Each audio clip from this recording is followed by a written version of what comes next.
সাদমান হাসান মোনায়েম তার প্রশ্ন 2026-এ স্পেন বিশ্বকাপ জেতার পর এখন 2006 থেকে 2026 এই 20 বছরে সেরা দল নিয়ে বিতর্ক শুরু হয়েছে। আমার প্রশ্ন হলো, আপনারা কি স্পেনকে এগিয়ে রাখবেন? ওদের দুইটা বিশ্বকাপ আর আলাদা দুইটা গোল্ডেন এরা আছে, মানে দ্যাট মিনস উনি 2006 থেকে 2026 পর্যন্ত এই পুরো বিশ্বকাপের টাইমটাকেই 2006 থেকে 2026 মানে 20 বছরের হিসাব মিলিয়েছেন। ধরেন আর্জেন্টিনাই ফাইনাল খেলছে 3টা, হ্যাঁ, আবার আপনি ফ্রান্স ফাইনাল খেলছে, ফ্রান্স ফাইনাল খেলছে 2টা, 18-22 2006, সো ফ্রান্স খেলছে 3টা। আবার এই হিসাব করলে আপনি যদি রেজাল্ট ওরিয়েন্টেড হন তাহলে আপনার স্পেনকে রাখতে হবে। স্পেন দুইটা ওয়ার্ল্ড কাপ মানে স্পেন কি রাখতে হবে, স্পেনের আবার ডমিনেশন। আপনি যদি ধরেন অন্য দিক থেকেই চিন্তা করেন, ধরেন বাকি ওয়ার্ল্ড কাপ গুলাতে স্পেনের পারফরমেন্স কি?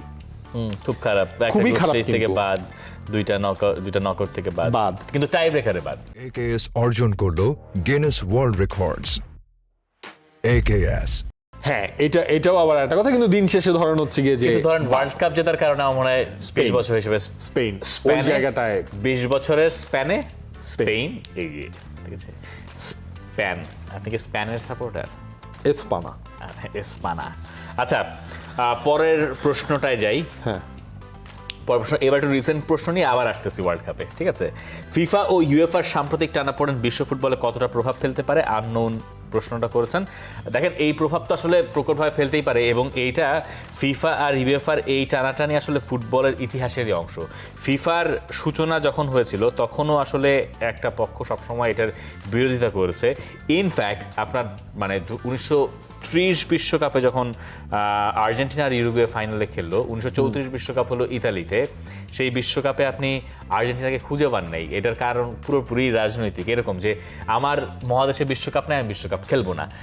ইউএফা বা ইউরোপের সঙ্গে ওই সময়ের আসলে ইউএফা বডি নামে তো আসলে ছিল না, কিন্তু ওইটার সঙ্গে বরাবর একটা দ্বন্দ্ব সবসময় এদিকে ছিল। ফুটবলের ইতিহাসটাই এরকম, কিন্তু আমরা এই ব্যাপারটা আমাদের জন্য নতুন, কারণ আমরা একবার চোখের সামনে এটা হতে দেখছি, এবং যেহেতু এখন খবরের যুগ, সব কিছু এখানে আমাদের কাছে আছে, তাই এই টানাপোড়েনটা মনে হচ্ছে। কিন্তু এইটার প্রকট প্রভাব ফুটবলের উপরে পড়বে এটা এখনো মনে হচ্ছে না। মানে এটাকে সামাল দিয়ে দেওয়া হবে, যেমন চেক অ্যান্ড ব্যালেন্সের যে ব্যাপারটা এখন ইউএফা ফিফার সঙ্গে করার চেষ্টা করছে। ইউএফআই যেহেতু সব শক্তিশালী, মানে তার কাছে তো সবকিছু আছে, ফুটবল একটা বড় অংশ, সো ওরা চেক অ্যান্ড ব্যালেন্সের কাছে যেহেতু করছে, আমার কাছে মনে হয় না যে এটার প্রভাবটা খুব দীর্ঘস্থায়ী কিছু হবে। রাদার কিছু প্রভাব তো আসলে পড়েছেই, এটা সব সময় থাকে। যেমন ধরেন এই যে 18 বিশ্বকাপ রাশিয়া, তারপরে এখান থেকে ইনফান্তিনো যে বিশ্বকাপটাকে 48 দলে পরিণত করেন, এটা একটা massive change. USA, Mexico, Canada বিশ্বকাপ, চিন্তা করা যায় পরের বারও 3 দেশে হবে।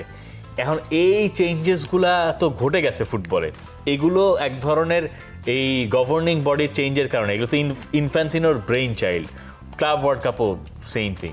সো এইটা আসলে কন্টিনিউ করবে কিনা, বা এটাকে আসলে কত দূর যেতে দেবে, এইটাকেই ইউএফা বা বাকিরা চেক অ্যান্ড ব্যালেন্সে রাখার এখন চেষ্টা করবে বলে আমার কাছে মনে হয়। তারা একটা সময় পর্যন্ত তারা সহ্য করেছে। এখন এই চেক অ্যান্ড ব্যালেন্সে অনেক সময় ধরেন ইউএফাকেও যাতে আপার হ্যান্ড না দেওয়া হয়, এইটাও আবার ফিফা খেয়াল রাখার চেষ্টা করবে। সো এই জিনিসটা, এই দ্বন্দ্ব চিরকালীন ছিল, থাকবে। সুপার কাপ নিয়ে মাঝখানে আপনার যে দ্বন্দ্বটা হলো, এখন জিনিসটা খুব মানে চাক্ষুষ আমরা দেখতে পাচ্ছি। এটাই আমার কাছে মনে হয় যে পরিবর্তন, এছাড়া এইটা সবসময় আসলে কম বেশি ছিল। For more updates, subscribe to our YouTube channel and click on the bell icon. Follow us on Facebook and Instagram. Download T-Sports app to enjoy exciting games and highlights. Visit tsports.com.